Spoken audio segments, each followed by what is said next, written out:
Hi there, and welcome to Legacy Builders. I am your host, Matt Herriman.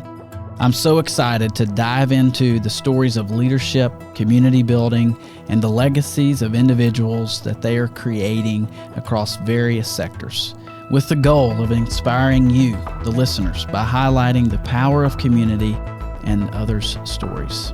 Let's get started.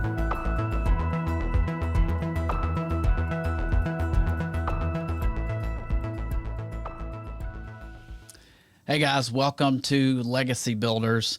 Today's episode is going to be a little bit different. As you can see, I am by myself in this room beside my man Trent, sitting behind the scenes here.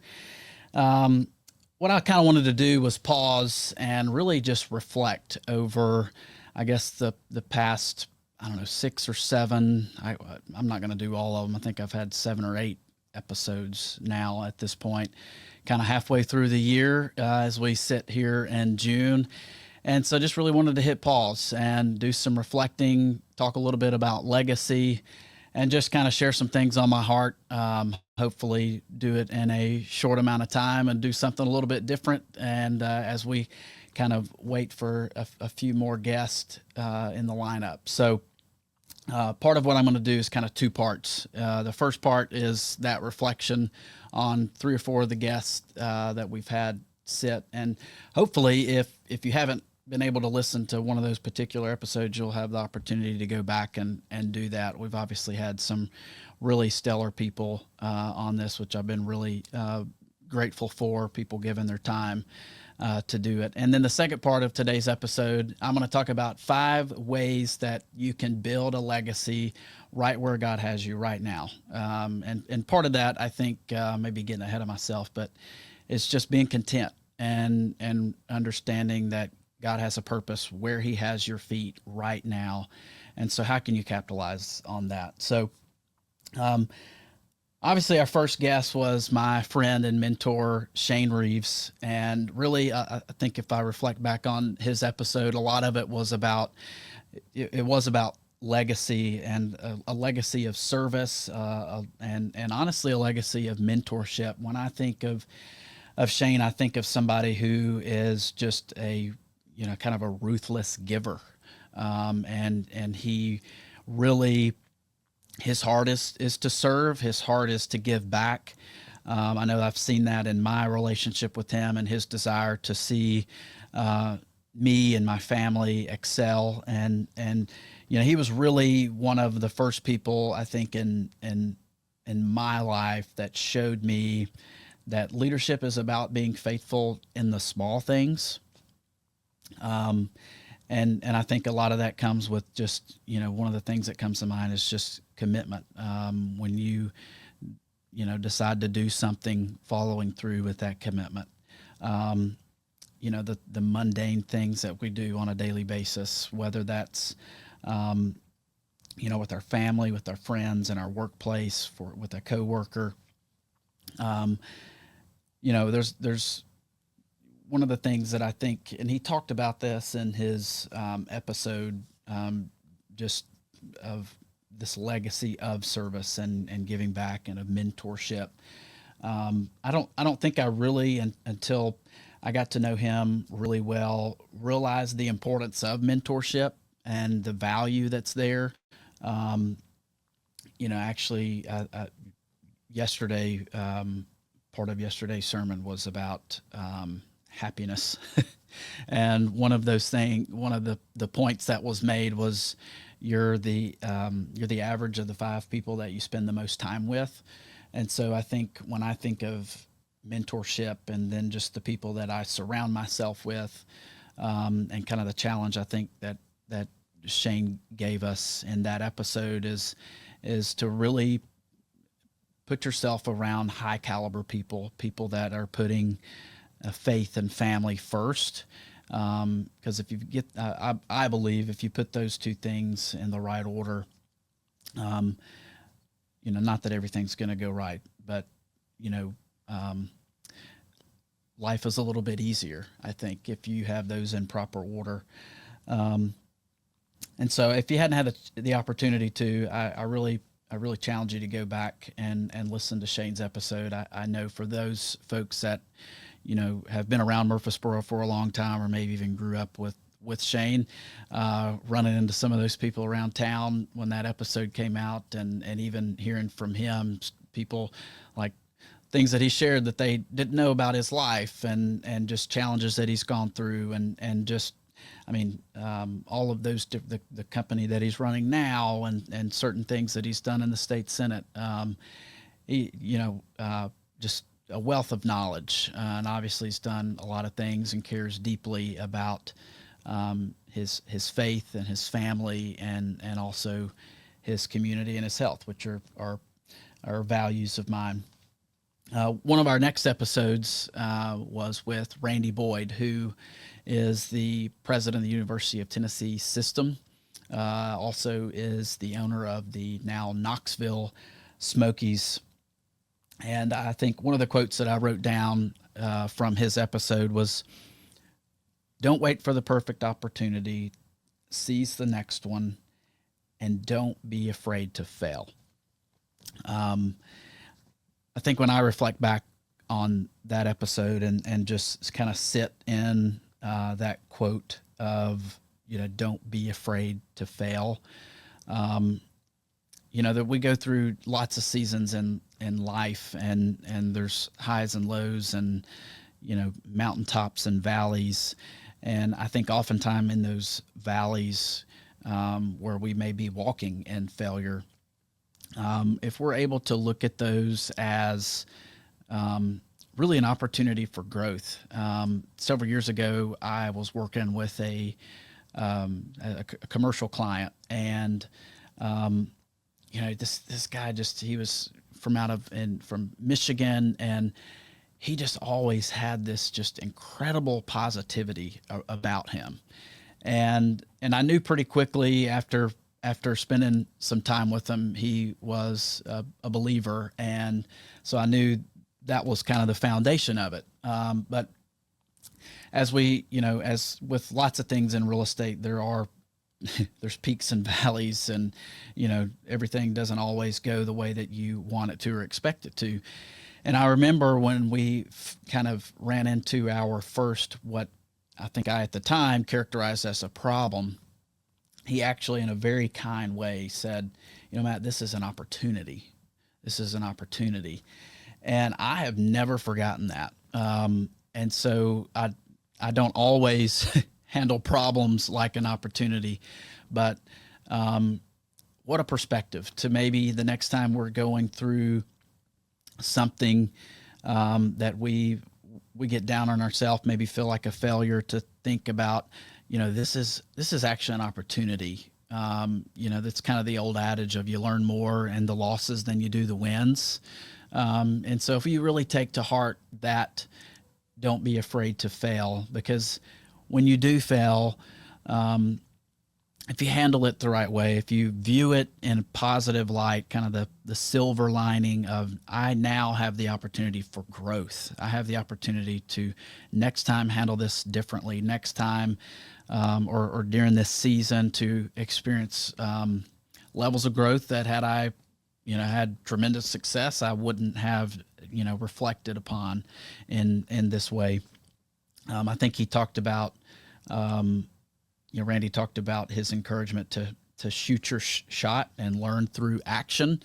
He kind of had the analogy of basketball players shooting free throws, and the only way you're going to get better at shooting free throws is practicing shooting free throws, and you're gonna miss, but the more reps you have, the theory obviously is you're gonna make more shots. And so it's kind of this, I'm going to probably butcher this, but I believe it's Malcolm Gladwell who talks about the 10,000 hour rule. And if you really, work on something for 10,000 hours, it can be something that really becomes a skill. So maybe there's something in your life that, you can say, I really want to get good at X, or I really want to get good at Y.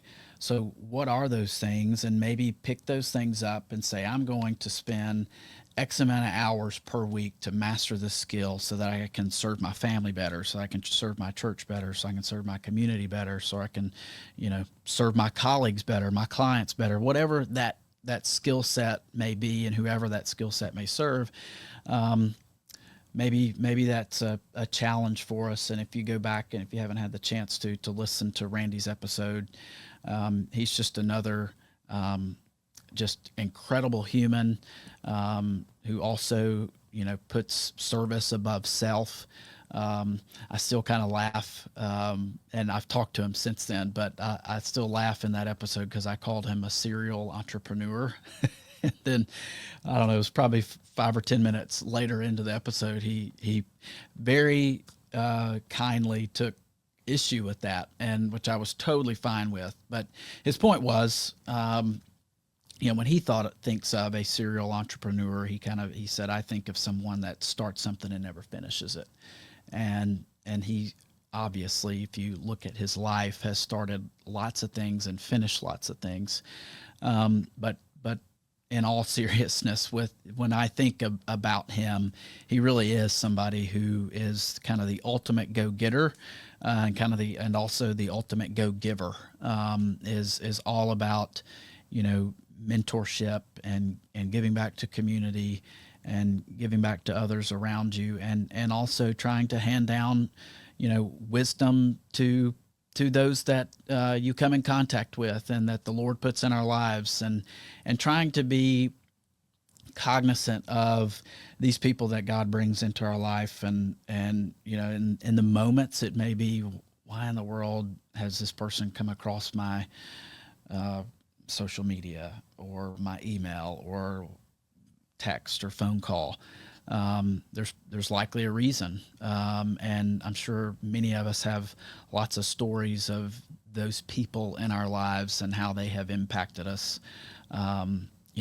Shane Reeves is one of those. I think I shared in my initial intro episode, kind of just my whole story and how, I wasn't even, seeking to move or much less come to Murfreesboro to run a campaign, but, Shane calls, and that's what happened, and now he's a very close friend and mentor. And so, who are those people that God is putting in your life that He's saying, maybe you want to come along them, and maybe they're in a season where they feel like they are failing, but you can come alongside them and encourage them, as Randy said, shoot their shot, help them to do that. One of our next guests was Pastor Brady Cooper. He's pastor of New Vision Church here in Murfreesboro, and he talked a lot about this legacy of the lives we touch, talking about people who God does put in our lives. He kind of shared this powerful story of this lady who I think it was her husband had a heart attack, and she gets on her phone and her group me with her small group, and just quickly tells them as she's heading to the hospital what's going on.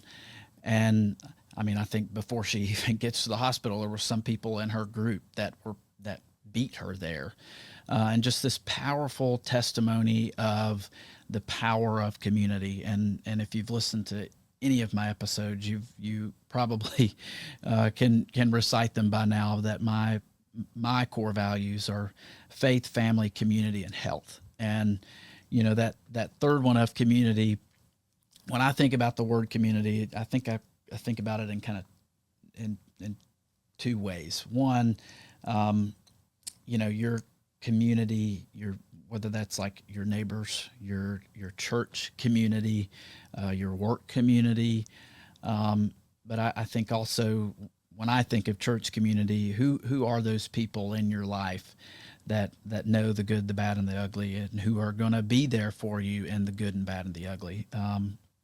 Because he talked about how true legacy often happens through those quiet, consistent community. And so, who are those people that are going to love you through the chaos of life and step into moments with you, and really just just do life together. I think back on so many different highs and lows, and my wife and my life and my family's life.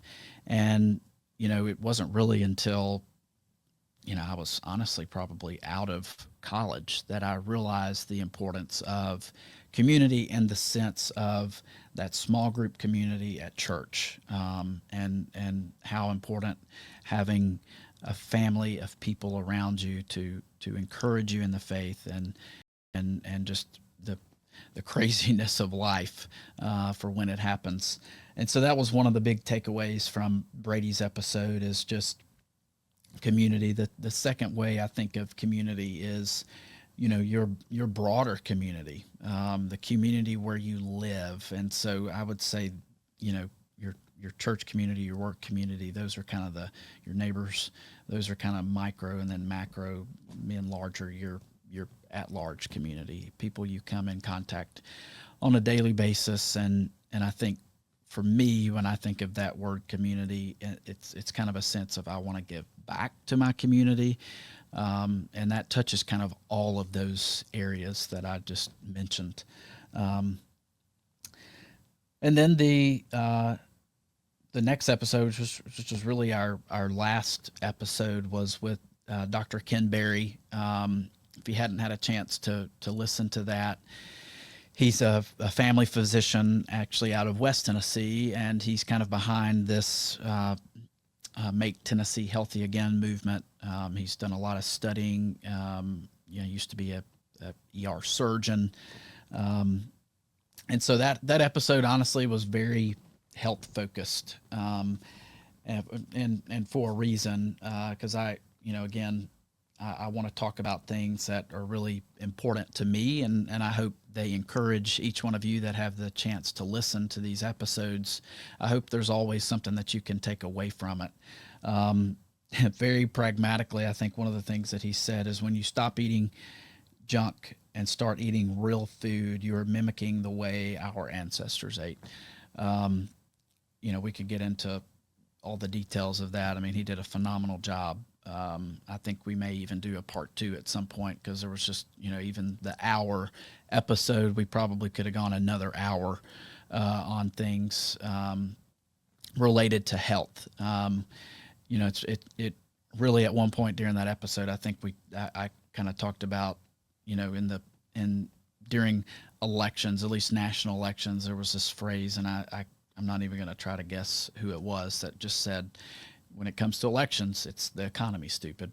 Like, meaning whoever's in power, if the economy's going well, they may remain in power. If it's not going well, somebody else is probably going to win, because that's just, a lot of people vote with their pocketbooks. Well, in the same way, I guess in my own health journey, as I've tried to be more cognizant of just mind, body, health, energy, all of those things, I find myself even saying to myself a lot of times, it's the food, stupid. Like, when I'm not clear mentally, or I'm, dragging at, 2 or 3 o'clock in the afternoon, it may be from, it's like on a Monday, cause I've not eaten well over the weekend, but, I really hope each of these episodes are challenging each one of you, and in different ways. These are going to speak to everybody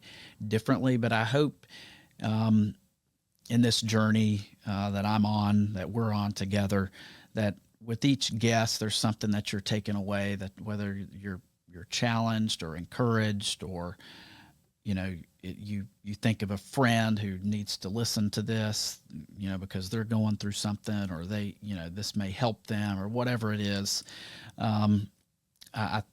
This is kind of a churchy word, but I hope they're edifying. I hope they're building you up. I hope they're encouraging you. So, now what I want to do on the back half of this episode is really talk about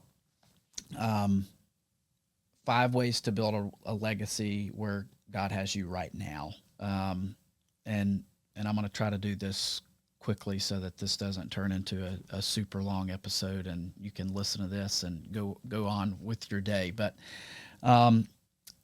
So here's 5 practical takeaways that I've written down, and I'll kind of break them down, each one of them. The first is be present where your feet are. I think legacy really starts with showing up in everyday moments. Um, and a lot of these, by the way, I wrote as a challenge to myself.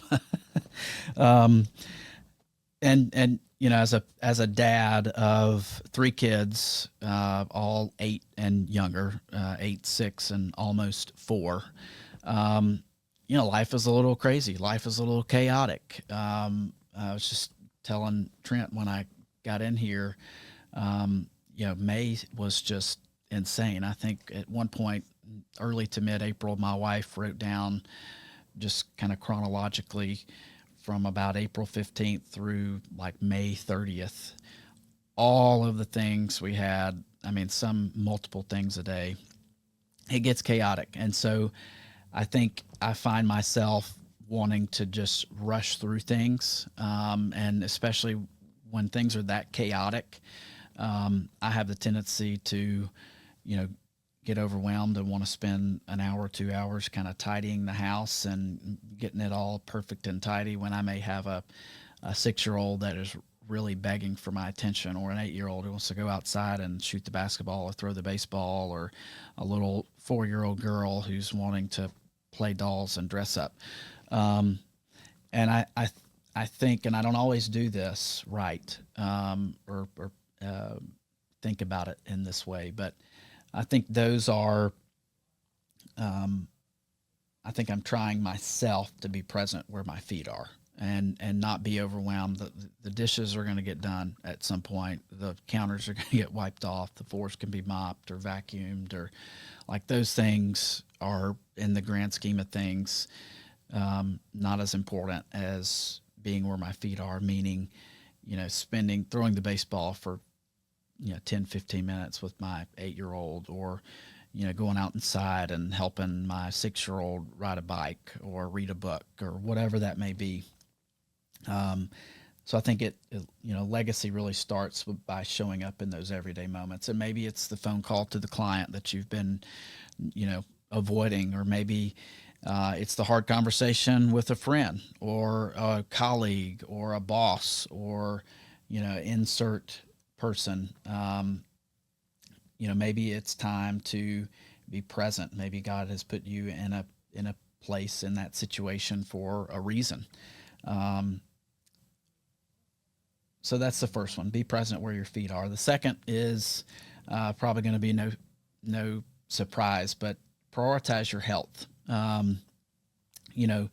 Dr. Berry really emphasized good health fuels long-term leadership. We talked about health from a legacy perspective, and I didn't mention this episode, but there was an earlier episode with Dr. Brandon Mangus, who's an ENT surgeon in town, and Adam Valentine, who owns TriFit here in Murfreesboro.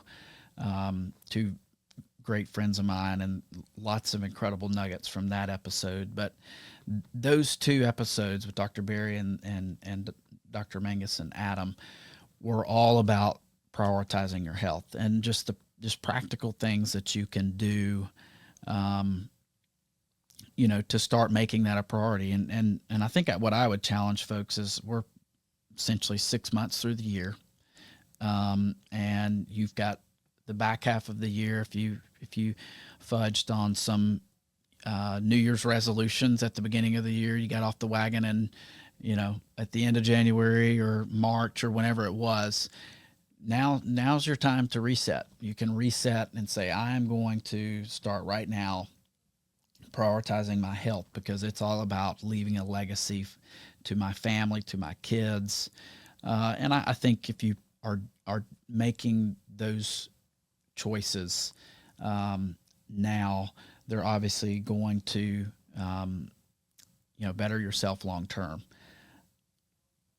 So the third thing I would say is invest in relationships. It's kind of been the theme of even today's episode is, I think of, I talked about Shane Reeves and Randy Boyd, but Bud George, who's on my podcast, who's also kind of been a mentor of mine, at least in kind of the real estate space. Just the legacy that those guys are leaving behind, because they are prioritizing, who are the people that God's put in my life, and a lot of times those, I mean, they may be peers, but a lot of times those are younger people. So how can I bring those people up in the faith and up in the career that they're pursuing, and really pass on wisdom, things that I've learned, so that they can be better.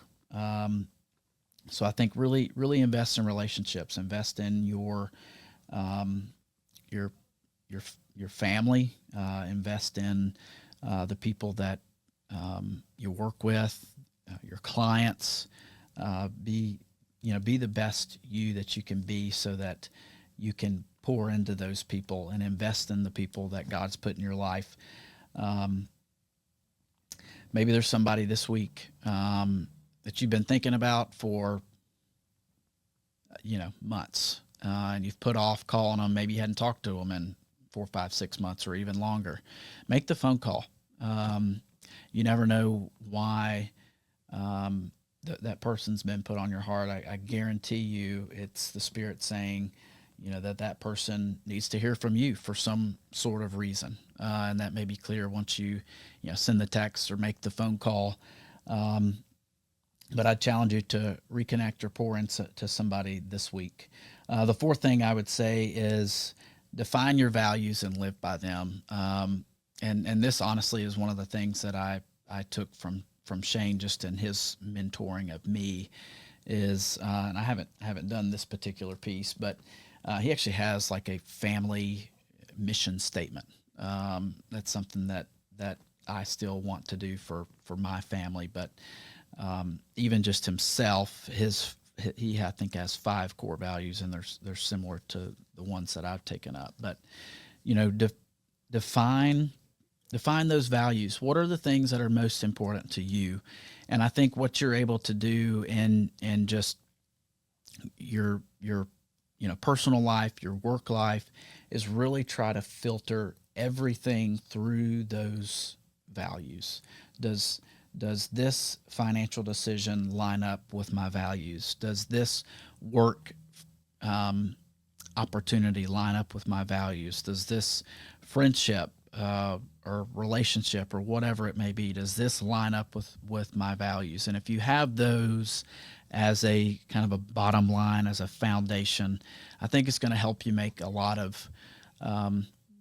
better decisions. And it's going to be easier to even, not that they become a cop out, but it's going to be a lot easier for you to say yes to things and no to things if they don't align with those values.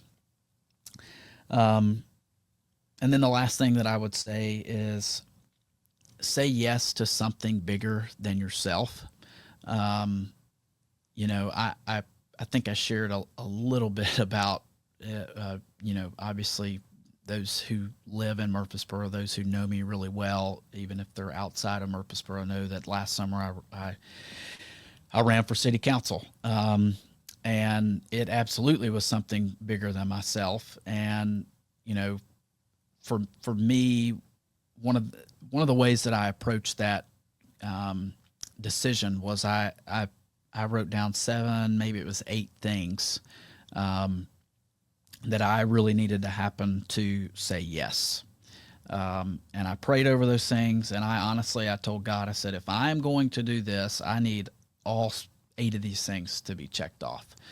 And you could probably argue that 3 or 4 of those were, in my control, but there were 3 or 4 that absolutely were not in my control. And so I think when we say yes to something bigger than ourselves, and only you or maybe those close around you may know what that is right now in your life.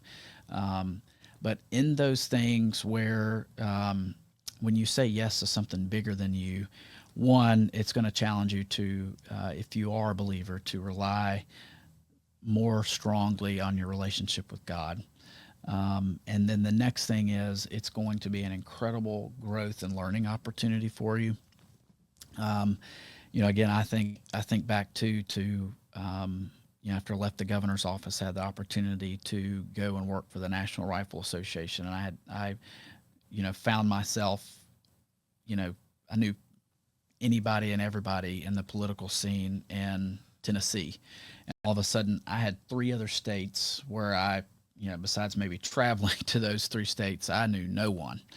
And so when I look back on lots of different opportunities that I have, I don't know that I have ever grown more professionally than I did in those 3 years as the state director for those 4 states, because I was put into situations and all kinds of other, situations and other challenges that I had never experienced before.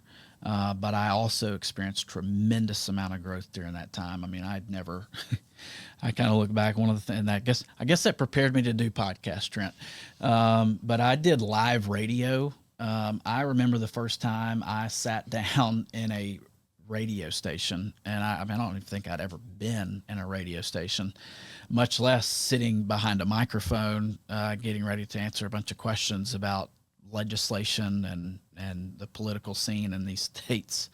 And talk about an opportunity for growth. Put yourself in uncomfortable situations, and I guarantee you're going to learn something and you're going to grow from it.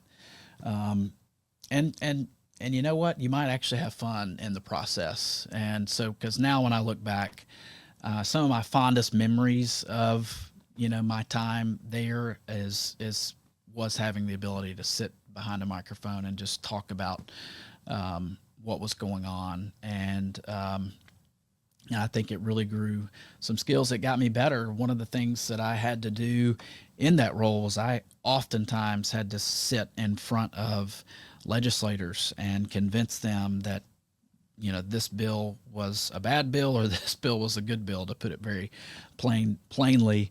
But I had to do that in a direct and eloquent and convincing way. And I think in a lot of ways, the live radio contributed to growth there. And it also, looking back, it allowed me, some people ask, well, how did all that translate to real estate for you? And I think, just the first thing that comes to mind is communication and just the ability to navigate complex things, even within, real estate transactions, and helping people, navigate those with the level head and also being able to communicate those things and really to a wide array of folks, whether they're, 20 years old buying their first house, or whether they're 70 buying their, forever home or last home, whatever that may be.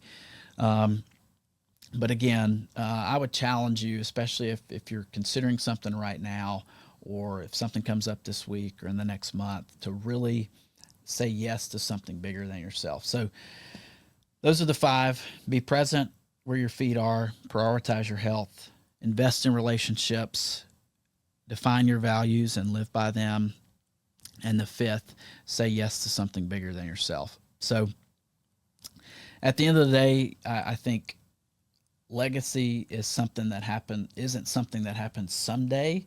It's what we're living in right now, in the way that we serve, the way that we lead, the way that we love, and the way that we show up on a daily basis. So I really hope each one of you enjoyed this episode.